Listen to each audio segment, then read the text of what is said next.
The rain had just begun to fall over the open sea when the call came through soft, shaky, and completely out of place on a military frequency. Minutes earlier, the sky had been calm, the carrier group moving steadily through its route. Everything routine. But routines don't last long out here. Not when an unidentified aircraft drifts too close to a U.S. Navy carrier.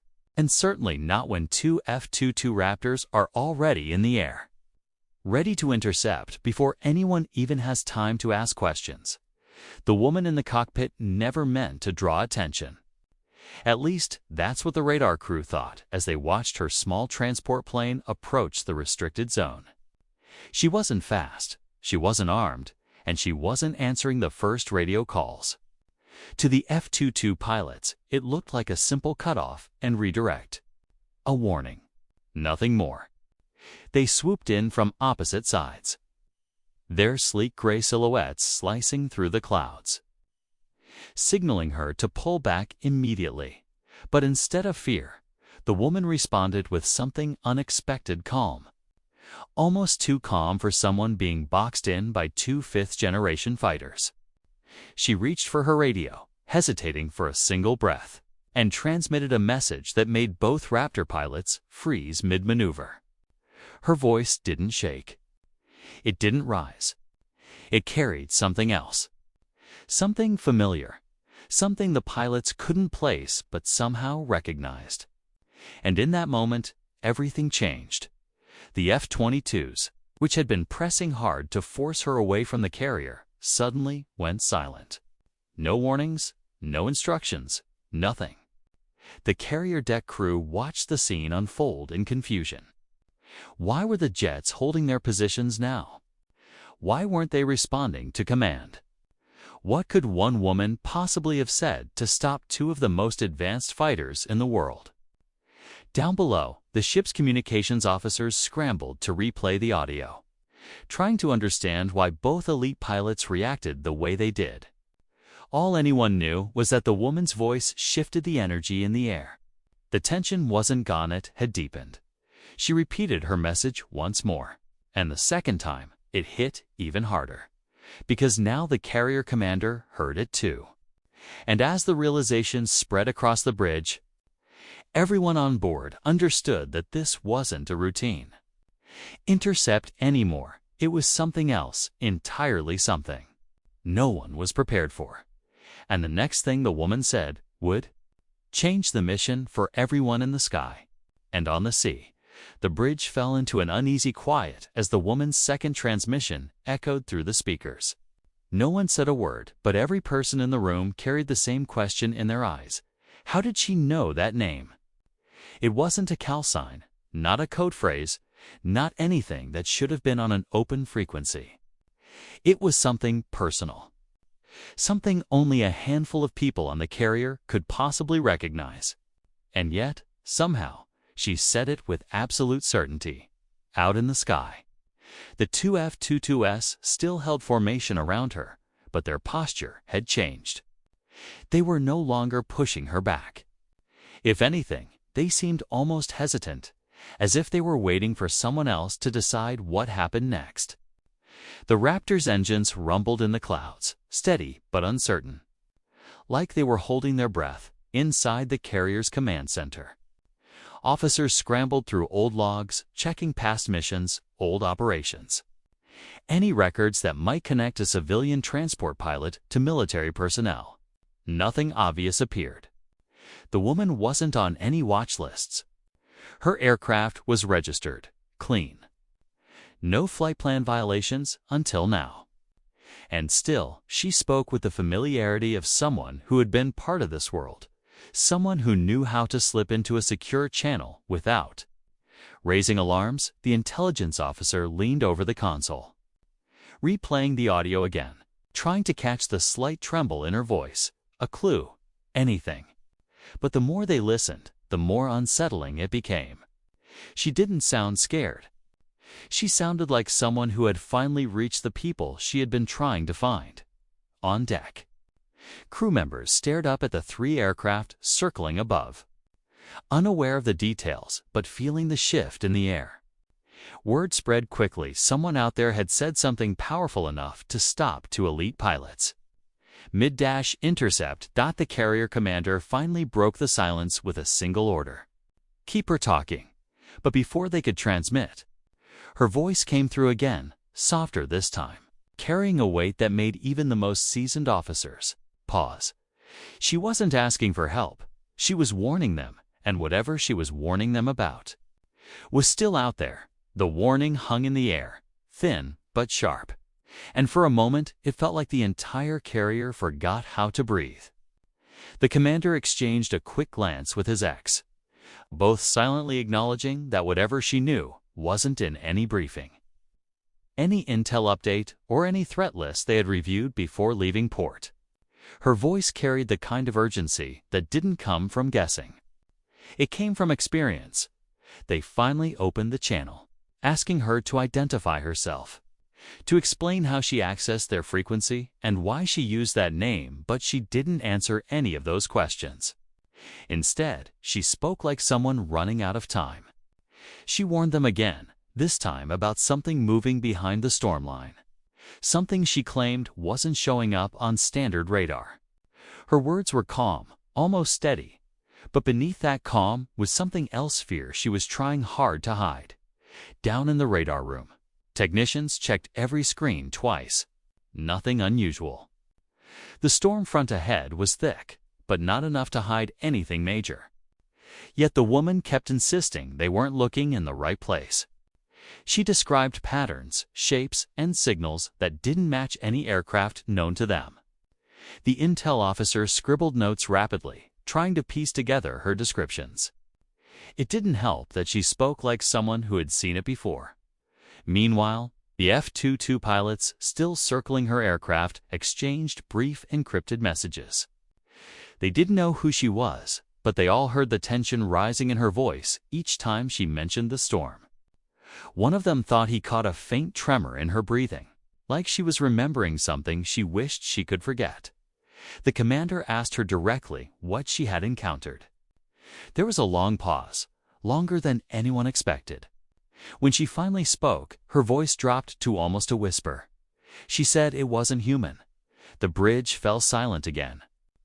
The crew looked at each other, unsure if they misheard. Before anyone could clarify, she added that whatever it was had followed her beforehand. Now it was closer than they realized. Then, without warning, the lights flickered across the carrier. A brief, sharp interruption, just long enough to make every heart stop. Something was coming through the storm, and she wasn't sure they could stop it. The short flicker of the lights rippled through every deck. A quick pulse that left the ship's systems humming in a strange, uneven rhythm. The carrier commander gripped the railing beside him, listening to the low buzz dying out across the bridge. It wasn't a full power loss, but it felt like something had brushed against the ships, something unseen, something heavy. The woman's voice came back over the radio, tighter now, like she was bracing herself. She said the same interference had hit her aircraft earlier, just before she crossed into the storm. It started with small glitches, gauges dipping, lights dimming, comms cracking. Then the static grew so thick she could barely hear her own engine. Whatever was moving behind the clouds wasn't trying to hide anymore. It was testing range, testing reactions. Outside, the sky darkened faster than the weather charts predicted.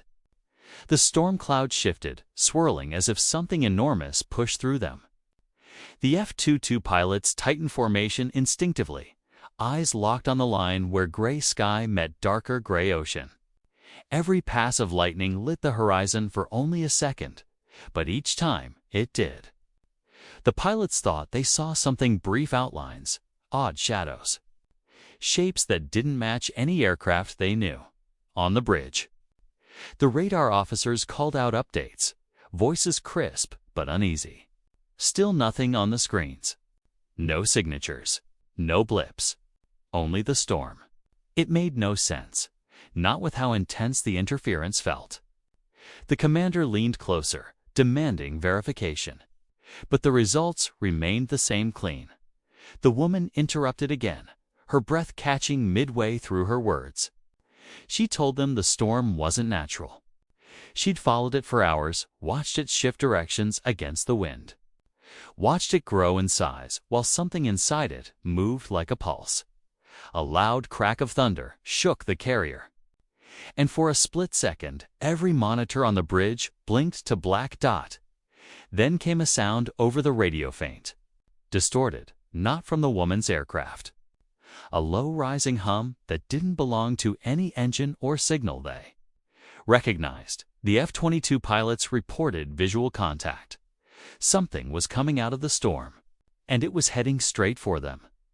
The moment the F-22 pilots reported visual contact, the bridge erupted into controlled chaos. Voices overlapped as officers scrambled to get eyes on whatever was breaking through the storm.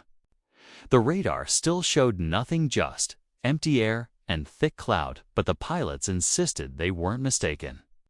One of them described a shape moving just beyond the lightning flashes, large enough to blot out parts of the sky, before the commander could issue new orders. The woman's voice cut through loudly, sharper than before. She warned them that the thing approaching wasn't alone, that the storm carried more than one presence. But then she hesitated, as if she had suddenly realized something she hadn't considered until now. Her next words stunned the entire bridge. She said the pattern of the storm didn't match what she'd seen earlier.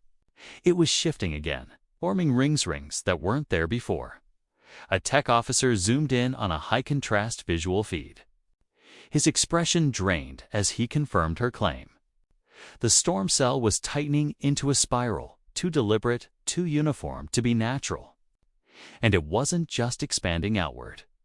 It was dropping toward the ocean surface, like something inside was pulling the entire cloud mass down with it. The F-22 pilots circled wider, reporting sudden turbulence that hit them without warning. Their instruments wavered again, and one pilot said he saw a second shadow lower, closer to the water, moving fast but silent. That wasn't the object they originally spotted. There were two of them. As the lightning cracked again, the deck crew gasped. For an instant, they saw a dark outline beneath the waves, pacing the carrier, large, smooth, and strangely symmetrical, as if mirroring the object in the sky. The woman shouted through the radio, telling them this wasn't how it behaved before. Whatever she had encountered previously had moved alone. Now it was split, one above, one below, working together. Coordinated dots. Suddenly, alarms blared across the ship. A burst of interference surged through the communications panel, louder than before, almost like a signal. The hum rose higher, vibrating through the metal floor. Echoing up the walls, the storm began to open at the center, peeling apart as something massive emerged from the clouds. And at that exact moment, the shape under the water surged upward, rising toward the carrier's hull. The object beneath the water rose fast, sending a deep vibration through the carrier's hull. Crew members braced instinctively, expecting an impact, but at the last possible moment, it stopped. The entire ship trembled as the surface of the ocean bulged upward, forming a dome of water that held its shape, as if something enormous was lifting it without breaking through.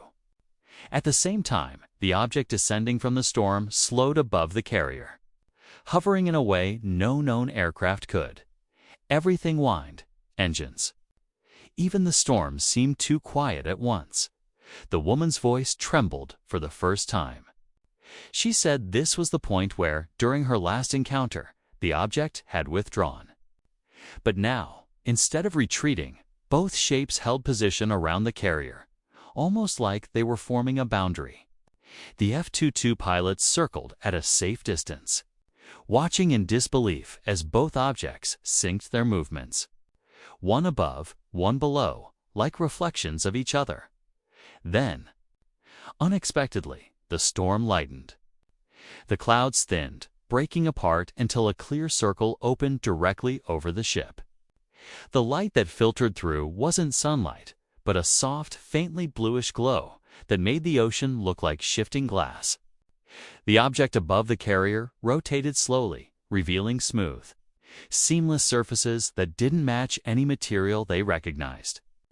The massive shape under the water finally lowered, sinking back into the depths until the ocean flattened once more.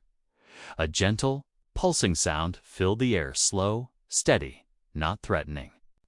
The woman whispered that it wasn't a warning after all. It was communication, a signal, an attempt to show they weren't hostile. And then, just as suddenly as it began, the glow faded. The object in the sky rose straight up, accelerating silently until it disappeared into the thinning clouds. The ocean remained still. The storm collapsed behind them, breaking apart into harmless rain. Everyone released the breath they'd been holding.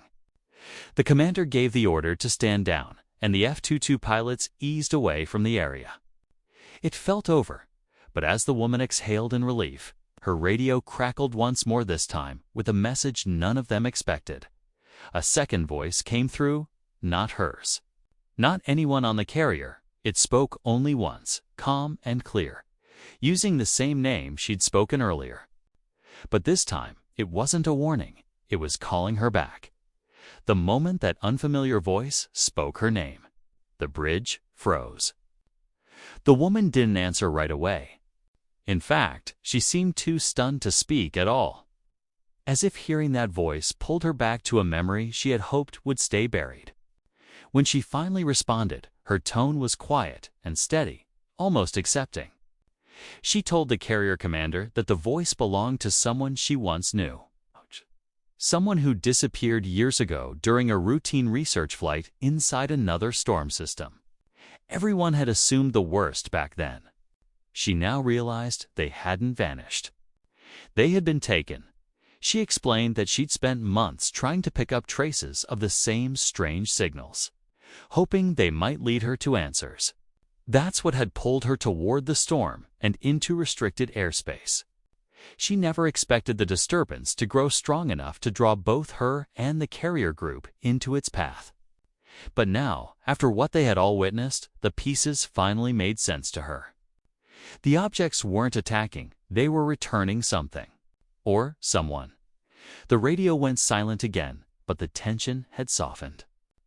The storm had cleared, the sea had calmed, and whatever had moved beneath the water was long gone. The F-22 pilots made one last sweep before heading back to the carrier. The woman's transport plane drifted into a gentle holding pattern as she steadied her breathing. She said quietly that she didn't fear the voice anymore. Instead, she felt like she finally understood why she had followed that signal for so long. The carrier commander offered to escort her safely to shore for debriefing, but she declined. She said she needed time to process what had happened, what she had heard. She promised to send her flight data and recordings once she landed. Then thanked the crew for listening when she needed them most, as she turned her aircraft toward the fading horizon. The last traces of the storm broke apart behind her. The sea glittered peacefully, giving no sign of what had unfolded moments earlier. But the commander knew every person aboard would remember it: the strange storm, the impossible objects, and the voice calling from somewhere they still couldn't explain. Some mysteries weren't meant to be solved. But this one, at least, had given someone a long overdue answer.